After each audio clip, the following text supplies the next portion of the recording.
बाईकराव आहे ही जिल्हा परिषद उच्च प्राथमिक मराठी शाळा येथे दुसरी मध्ये शिकतो। आज मी आपल्या समोर डॉक्टर आंबेडकर बोलतोय हे सादर करणार आहे।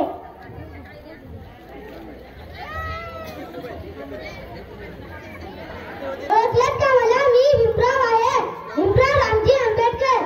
तुम्ही मला लवकरच विसरलात। चला तर आता मी आपला परिचय देतो। माझा जन्म 14 एप्रिल 1891 ला मध्य प्रदेशातील महू या गावी झाला। माझ्या वडिलांचे नाव रामजी तर आईचे नाव भीमाबाई असे होते।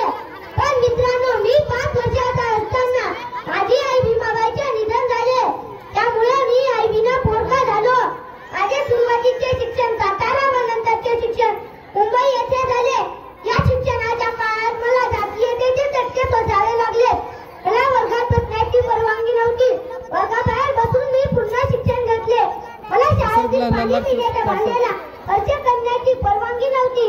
अशाही परिस्थितीत मी 10वीची परीक्षा उत्तीर्ण झालो।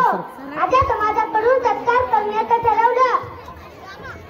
या कार्यक्रमात केळकर गुरुजी यांनी मला बुद्धाच्या चरित्राचे पुस्तक भेट दिले।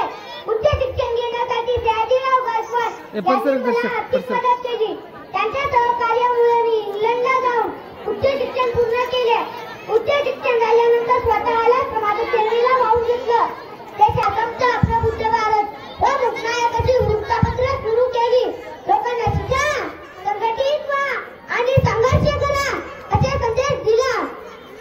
या देशातील बौद्धिक समाजाला हक्क आणि अधिकार मिळावेत म्हणून संविधानात आरक्षणाची तरतूद केली। पण आरक्षण म्हणजे रोजीरोटीचा प्रश्न सोडवण्याचा प्रश्न नसून प्रतिनिधित्वाचा प्रश्न आहे। हे लोकांना कळलेच नाही। 26 जानेवारी 1950 ला देशाला सर्वोत्कृष्ट संविधान दिलं। तेव्हा मला विचारण्यात आलं की संविधान लिहिताना तुम्ही कोणाचा आदर्श समोर ठेवला? तेव्हा मी म्हणालो, संविधान लिहिताना मी छत्रपती शिवराय व त्यांच्या राज्यनीतीचा आदर्श समोर ठेवला। कारण मला छत्रपती शिवरायांवर निष्ठा होती। मला छत्रपती शिवरायांच्या स्वप्नातील भारत घडवायचा होता। म्हणूनच मी आपल्याला संविधानात हक्क आणि अधिकार दिले। पण ते हक्क आणि अधिकार आतापर्यंत मिळालेच नाही। पण एक गोष्ट लक्षात ठेवा मित्रांनो, हक्क मागून येत नाही, ते जबरून घ्यावे लागतात। जगण्यासाठी अंगात सामर्थ्य हवे, कारण बळी बकऱ्यांचा दिला जातो, वाघांचा नव्हे। माझ्या नावाचा जय जयकार करू नका, तर माझ्या विचारांचा जयघोष करा। कारण मी मूर्तीत नाही तर पुस्तकात आहे। माझं पूजन करू नका, तर माझं वाचन करा, कारण वाचाल तर वाचाल। हा चला तर मी येतोय। आपल्याला पुन्हा भेटायचं 14 एप्रिल 2025 ला। धन्यवाद।